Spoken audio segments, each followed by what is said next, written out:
Miss India వరల్డ్కు జరిగిన పోటీల్లో తెలంగాణకు చెందిన మానస వారణాసి విజేతగా నిలిచింది. 23 ఏళ్ల ఈ ముద్దుగుమ్మ ఇంజనీరింగ్ చేసింది. ఇదిలా ఉంటే హర్యానాకు చెందిన Manika Sheokand VLCC Femina Miss Grand India 2020గా నిలిచింది. ఇక ఫెమినా మిస్ ఇండియా 2020 రన్నరప్గా ఉత్తరప్రదేశ్కు చెందిన మాన్యా సింగ్ నిలిచింది. బుధవారం అంగరంగ వైభవంగా జరిగిన ఈ పోటీల్లో హైదరాబాద్ అమ్మాయి మానస వారణాసి మిస్ ఇండియా వరల్డ్ కిరీటంను దక్కించుకుంది.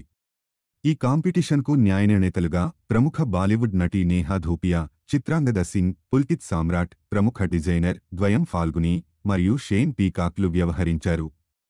పేజెంట్ తొలి రౌండ్ను 2019 మిస్ వరల్డ్ ఏషియా సుమన్ రావు ప్రారంభించారు. హైదరాబాదులో నివాసం ఉంటున్న మానస వారణాసి ఇంజనీరింగ్ పూర్తి చేసింది. ఫైనాన్షియల్ ఇన్ఫర్మేషన్ ఎక్స్చేంజ్ అనలిస్టుగా ప్రస్తుతం పనిచేస్తోంది.